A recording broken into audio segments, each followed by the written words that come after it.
It is 93.3 WMMR in our great city of Philadelphia. I'm guilty of being Jacky BamBam, and I am so excited because on the phone with us right now, my very special guest of the BamBam Jam, the real Cinderella man, who is in the Philadelphia Music Alliance Hall of Fame that yours truly was honored to induct. He's destroyed, we could say, many stages with his band. Coming up on the Galaxy, over to the all-ages Empire Rock Room, going to the Chestnut Street Cabaret, Pulsations with an MTV video, the Trocadero, the Electric Factory, the Spectrum. I believe we have the one and only Tom Keifer on the phone from the Tom Keifer Band, coming to play this year's BamBam Jam. I am here, my friend. How you doing, brother? Oh, it's so great to hear from you. I am super excited you're coming to play the BamBam Jam here in our great city of Philadelphia. So, welcome home. Yeah, looking forward to it. It's definitely the coming home show. Always look forward to coming back to Philly and to the roots.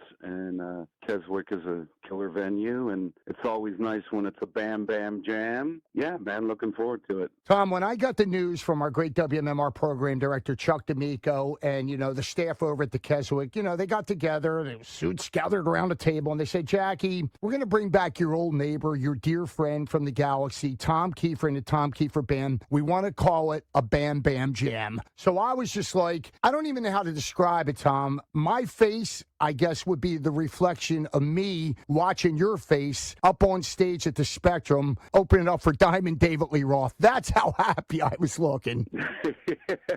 Yeah, that was a fun tour. Great memory playing the Spectrum. I guess that was the first time playing there. So yeah, it was wild ride, and still continuing, and I'm just forever grateful for that. Rocking and rolling along. It's great. The flavor's Philadelphia, and you've been taking it all over the world. We're so proud of you, as always. You love doing it. We love you. Tom, let's start. You're out in Nashville. You're out on tour, the summer tour. Again, you're stopping by the BamBam Jam July 30th at the Keswick Theatre. Some tickets remain at keswicktheatre.com. It's the Tom Keifer Band. It's John Corabi, also a dear friend from our great city of Philadelphia, and a North Jersey band called the Gab Cinque Band. Let's start rehearsals, Tom. Same way you used to rehearse at the old Galaxy out there, wind up for the tour, or things a little bit different? I know the band's bigger. Well, we've got a little bit nicer facility than the attic of the Galaxy. The goal is still the same. I have very fond memories of the Galaxy and Bill and his dog.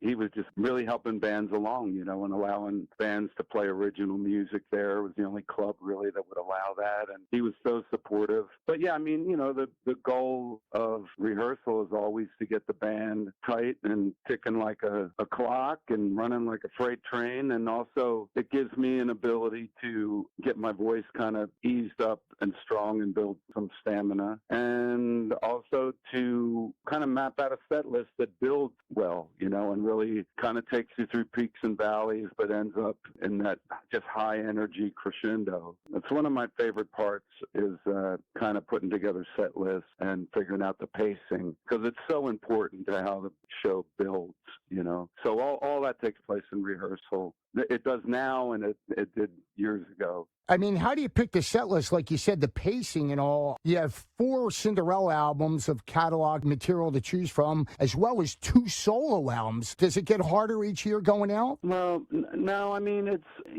there's certain songs that people want to hear. Well, of course, they don't let you leave the stage without the songs that made you and your band Cinderella household names. Shake Me, Nobody's Fool. And I still love singing those songs. We've been fortunate enough to have a couple of songs from the solo records that we charted in mainstream rock, The Death of Me and Solid Ground. They've now become staples and are sitting alongside the Cinderella stuff in the show for 13 years. They're just, people love those too, because they were the singles off those records. So some are no-brainers, and that leaves a little wiggle room to throw in an album track here and there. We usually try to mix up an album track from the old Cinderella catalog and maybe throw in an album track from one of the new records and kind of rearrange the order. This year, particularly cool set, some really cool segues and the way things build into each other. We spent a lot of time on it. It's a good show. Oh, really looking forward to having you back home again on the BamBam Jam. Again, July 30th, Keswick Theatre. We're speaking to Tom Keifer. Tom, solo records, The Way Life Goes, and Rise in 2019. You know, deeply personal stuff here. Is there a song that you just mentioned right there, maybe, that out of this recent work that you feel never got the attention it deserved? And why does that one song still mean so much to you? Are you talking about just from the solo records? Yeah. I don't know. I mean, I think that, you know, those records came out in a very different era. So to try and determine whether they got the attention they deserve, I'm just glad they got attention. Like I said, we were fortunate enough to chart a single from each of them pretty high in mainstreams. Yeah, we played them both here on MMR. That's awesome because when you play them in the show, you can tell they got airplay. I still believe in the power of radio. And you guys were a big part of that for us, obviously. Well, you're part of the fabric here of our great city of Philadelphia, Tom, and I'm glad we could be on the ride with you. You know, I hear great things from people all the time about the solo records. So you run your own race, and your race is different depending on what day it is, man. You know, do you have any particular favorite off of those? I love the title track, Arise, and you on the piano in the video. Yeah, I like that song. I remember that you really liked The Death of Me too. We had sent you that earlier. That's it, and that was the other single from it. Yeah. I like the video director that we used for that record is really talented, and I like the videos we got off of those. What excites you more, exploring like new musical territory in writing, or digging even deeper into your roots that you've always influenced your sound? You mean in terms of what I listen to? Or writing? Writing always starts with a lyric for me. I know a lot of people think it's the other way around, even the heaviest songs with heavy riffs. Yeah. It starts with a lyric, and then that lyric is kind of the screenplay for the song. Basically, it tells you what it tells you what the song's about. From there, you determine whether is this a heavy song or is it a ballad. Should it be on a piano or an acoustic, or is it heavy drop-tuned electric guitars? You know, because it's the subject matter of the lyric to me that determines how you want to present the song. So it always starts with a lyric. Some stuff is very heavy, and some of the stuff on the solo records are more, we say, contemporary or modern, modern twist to it. But some of them have a very throwback, like the Flower Song, or beautiful, something like that. I think the song Rise, had more of a contemporary pop feel to it. I like how that track came out. I remember when the album came out, listeners were calling saying, man, it kind of sounds like Nine Inch Nails or Marilyn Manson. So that's kind of cool that you weren't just being, grouped into your traditional metal or blues rock, that you were known for exploring new territory. I don't know. It's just kind of what you're feeling at the time. I never felt the need to be formulated where like every album that comes out is the same album with the same style, the same songs. I mean, if you go from Night Songs through the Cinderella records and the two solo records, that's 6 very different albums.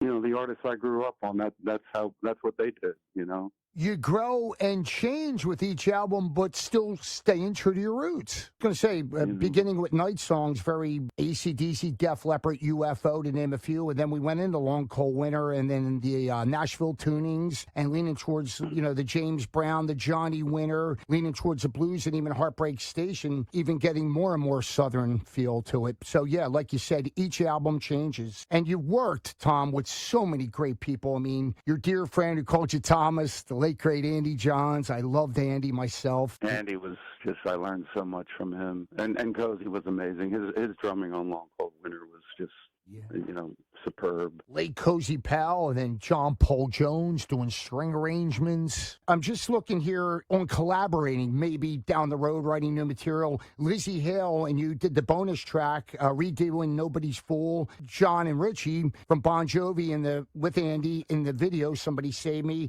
And was it Gary Rossington from Skinner and Farm Aid? You ever think of like, maybe I want to write a song with this guy, or maybe it would be a good collaboration in the future? Those things usually just kind of happen. I don't really pursue them. Skinner asked to write with me, and I ended up with there's a track on, it was like the early 90s. I'm trying to remember the name of the album. That was really cool working with them. And from that they asked me to be part of that I think it was a 25-year anniversary of Freebird from the Fox Theater with a pay-per-view. That's right. And a bunch of us did, like Charlie Daniels and me and Bret Michaels, Travis Tritt. We did like an in the round. We each did our favorite Skinner tune. We were the opening act for them on that pay-per-view. So that was cool. And obviously working with Lizzie was great. I love her voice. And who doesn't? A powerhouse. And what's great about Lizzie is, she loves our generation of 80s metal and was vocally trained by Steve Waitman from Kix. So I thought that was really cool you collaborated with her. There's two versions of Nobody's Fool on that deluxe version. Right. I really love the piano vocal version because it's a total reinvention of the song. The one that I think got the most attention and play was the one that's more kind of follows the arrangement and exactly like the Cinderella one for the most part. Yeah, but there was one that was a remixing that was kind of a reinvention. Right. Very cool. I call it the piano vocal version of it. I would say if you haven't heard that one, check it out because it's I really like that one. And that's found on the deluxe edition of The Way Life Goes, 2 versions of Nobody's Fool. And I remember you debuted that live when you played with Hailstorm in Atlantic City at the old House of Blues. And I'll never forget it because my mother always reminds me, your banner was set to our house and your tour manager, Larry Moran, at the time said, you're going to get Tom's banner via UPS and then you got to drive it down to Atlantic City. So I did, but great show and a great time. I've been lucky to, do some things with some very talented people. And like I said, those things aren't usually things that you pursue. They just kind of happen. But even going back, Tom, to the Galaxy, I know you had a lot to do with the helping and the management of signing Tangier, who would also share the stage with you. Did you co-write a song or two with Doug Gordon? No. Eric did some writing with Doug, but there aren't any tracks that Doug and I wrote on any of the records. Okay. And speaking of Lizzie, she now resides out in Nashville as well. So you guys, I guess, are neighbors. Definitely neighbors. Tom, you're out on the road with your wife, your best friend, Savannah, who I just adore. And I tend to call you guys the Johnny and June Carter Cash of rock and roll these days. She's your best friend. She's your wife. She's with you at home. She's with you out on tour. Does she ever play any jokes on you or prank you in any way, or you prank her and have fun while you're out on the road? Well, yeah, I mean, all the time, but anytime you get put on the spot to think of one, you can. But it's coming to mind, but or even the band, do you punk one another? I mean, we're all kind of screwing with each other out there. I mean, it's just how you entertain yourself on the road. It's Savannah's sense of humor is pretty off the charts. She's a funny lady, and yeah, she is my best friend and incredibly gifted songwriter. She was signed to Sony here as a staff songwriter in Nashville for years, and then she and I started working together, and just amazing songwriter. So she and I write really well together because she approaches songs the same way I do too. It's always the lyric first. It's like what are we singing about here? What's the song about? Sometimes it just starts with a title, and then it just kind of writes itself. Where you hear a melody with that, and maybe that's the chorus, and then that gives you the idea, and that's how she works too. Most of the songwriters here in Nashville write that way. It's like starting with it, and I've done it all the way back to Night Songs. The first thing I heard in my head on the song Night, when I was working this job ain't paying the bill. Oh yeah, Night Songs. I heard that. I just heard that line with that melody. Wow. In my head, and then I just kept going, and I just kept writing it down. I actually posted the lyrics of when I was writing the song online not long ago. I saw that on your social media page, the actual handwritten lyrics in pen on a piece of paper. They're the actual real lyrics. So, and then it was just, from there it's like, well, this needs kind of a grind and heavy groove, and it got picked up. Then I picked up the guitar. It's the opposite of what a lot of people think. They think it starts with guitar, but it doesn't. Everybody has their own chemistry, and that's the way it works for you and Savannah. And speaking of the Night Songs, have you ever thought, hey, we're eligible to go into the Rock and Roll Hall of Fame? Have you ever thought of that? I know they have a display. Is it your top hat, your scarf, your double neck SG? hoodie and your jacket up there? Yeah, we were playing up that way. God, what year was? I don't remember exactly what year it was. Maybe 2016. We were playing a venue not far from the hall, and we got a call from the hall inviting me and the entire band over, and they asked if I would donate some things for them to display. That had to make you feel so great. And they gave the whole band a tour, and they came to the show that night. At the time, the head guy there at the hall, I'm not sure if he's still there, and I don't remember his name. He was from Philadelphia. He worked on South Street at a record store. I forget his name, too. Yeah, he's still there. Yeah. Is he still there? Yeah. That was really, really cool experience. They took us into the vault where they keep all the stuff that they kind of rotate around. Yeah. So a lot of the stuff that's not on the floor is in the vault, so we got to go in and see that, and they rotate stuff. Yeah, I gave them some stuff from the Cinderella days and from the solo band days, the flag jacket that I wore. They liked that one. Yeah, it was cool. Was that your Really cool. double neck guitar, too? Your Jimmy Page? Yeah. Yeah, and the top hat that I always played that double neck and the top hat for night songs. A good thing to donate to them. So if we're in the Rock and Roll Hall of Fame, we will definitely check that out if it's still on display. And speaking of touring and all, how do you pass time on the bus, and especially coming home to Philadelphia? What's it like? What do you feel looking out of the bus or looking out of that window, besides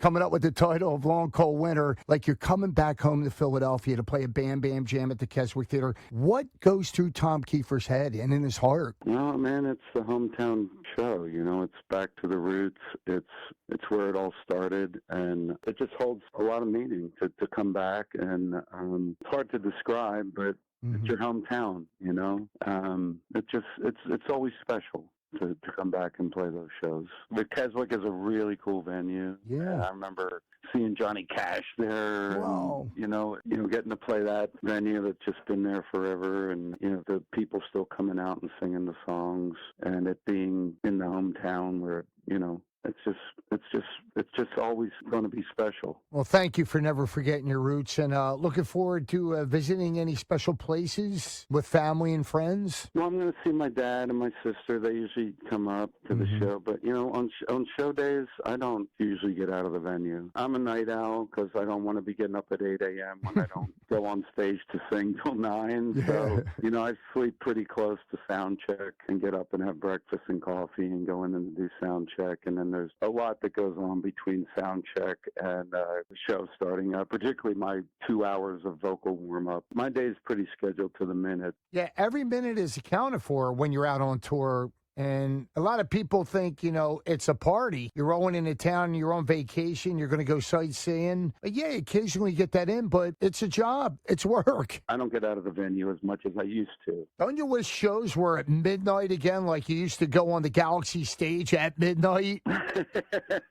That's right. We used to go on real late there, right? It never got out of your blood. It's like me. We're vampires, Tom. Yeah. Well, it's you think about it. You don't want to be up for 12 hours before you're going to go on stage and perform a rock show. So, I'd flip my schedule for touring to sleep. I get up just a couple hours before sound check and start getting awake, start doing vocal warm-ups, go into the sound check. Usually by the time that's done, it's dinner time. We eat dinner, and then it's about time for me to start doing my show warm-ups. Yeah. So that's kind of my day.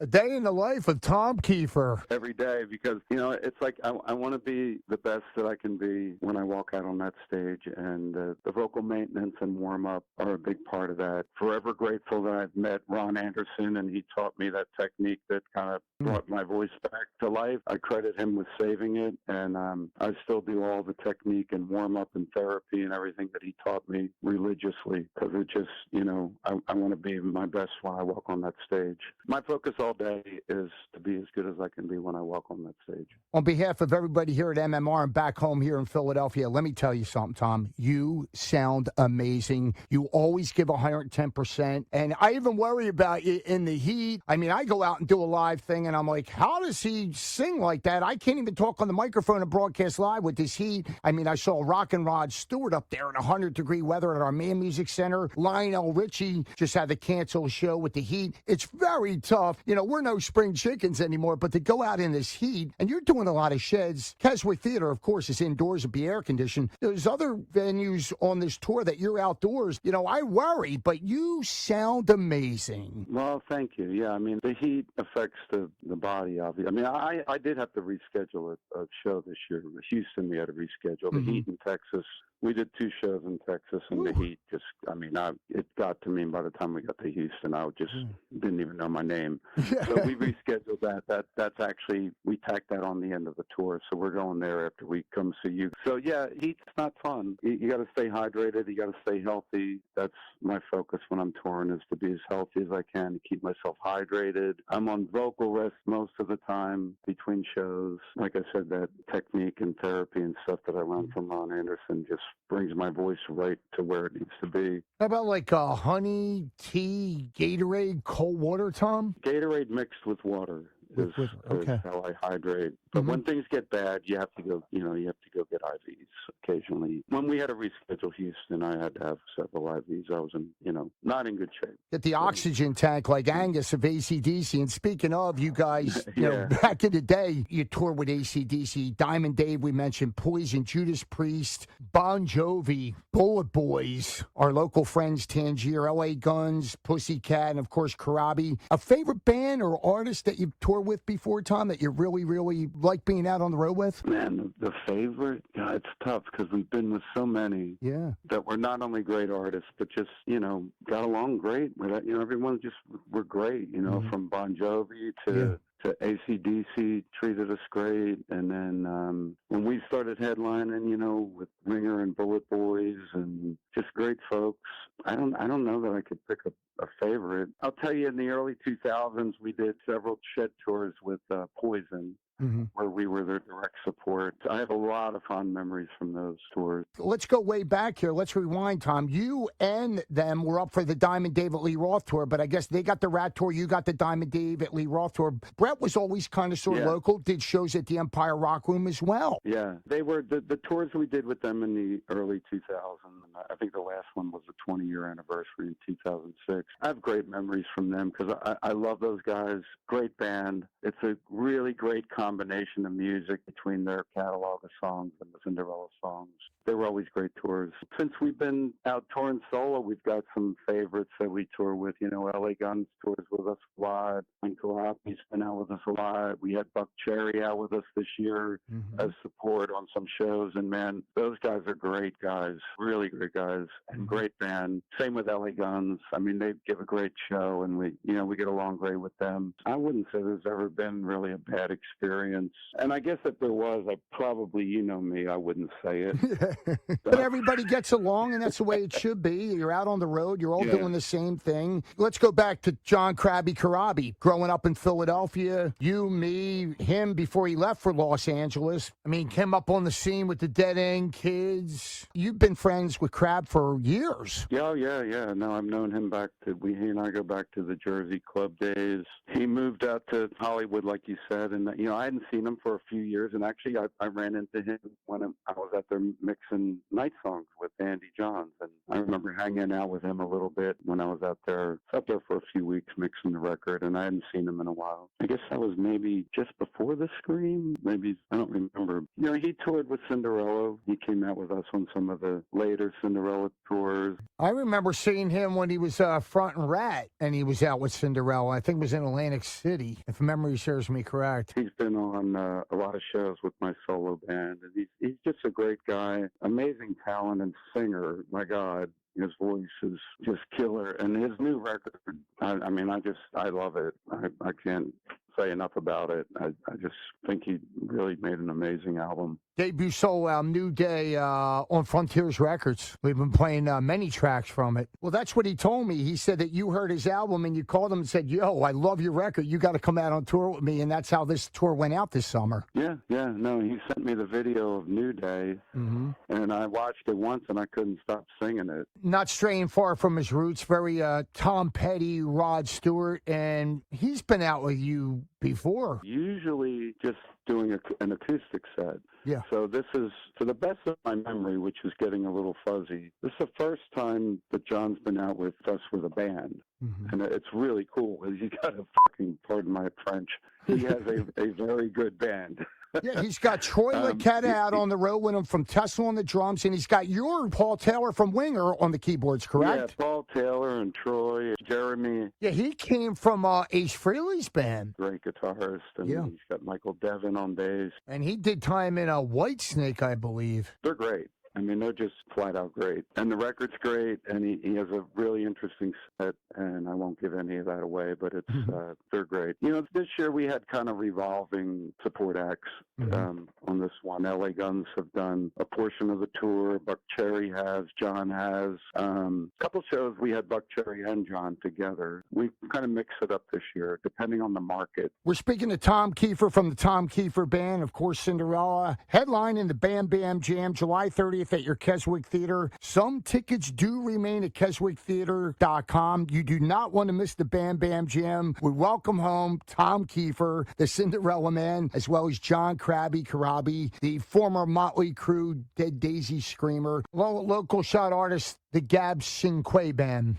It's going to be an amazing night. Tom, couple more questions before we let you get back to your bus call and getting out on the road. Any advice on kids coming up today? I mean, for me, watching you at the Empire Rock Room and the Galaxy, of course, the music business has changed and changed since the Galaxy days. I mean, seeing my neighbor during the week and then rocking the Galaxy and then seeing them on my TV on MTV, I thought, we all thought, hey, man, if we practice real hard, maybe we could do this too. Like, man, I could do this. Getting your first guitar, and Mom said, stay in school, I'll get you that guitar. And then seeing the Beatles, the Monkees, I mean, James Brown. And then we talk about Johnny Winter, B.B. King, Elmore James, the Chess catalog. Any advice for kids playing and coming up today in the music business, coming from you in the words of Tom Keifer? Well, I would say two things. Be true to who you are and don't chase trends. Because by the time you catch up to the trend, it's going to be over and there's going to be a new one. So just be who you are. That's the most important thing. Play the music that you feel, the music that feels like you. And then the other thing, all those kind of like American roots artists that you just mentioned that I listened to and started listening to early on, I think the next best bit of advice I can give is if you're listening to contemporary artists that really, that you really dig and they're influencing you, go check out what influenced them because you learn a lot. You get a whole different perspective and you get to interpret what influenced them kind of in your own way. Like when I realized that Jimmy Page was influenced by blues and I started checking out blues, I was like, oh, that's where it came from. It just gives you it kind of gives you an ability to interpret what they interpreted in their way, in your own way, kind of. For me, it opened up a lot of possibilities in terms of what could go into the music. So I think that that's important. If there's a new artist or rock band or whatever kind of music you like, an inspiration to you, go see what their inspirations were. Go see what influenced them. It'll give more depth to your music. Well said. And speaking of, I mentioned B.B. King, and you and me spoke about, my father told me the first words out of my mouth when I was a little baby, it wasn't mommy or daddy or mama, it was BB. And you and me spoke about B.B. King's Live at the Regal album. Are you a vinyl collector, Tom? I want to talk about Tony Higbee in just a moment and the rest of your band. But Tony, every time he's out on the road, he'll go, here's my coffee and here's my brand new record. I got this. Are you a vinyl shopper, Tom? Oh, yeah.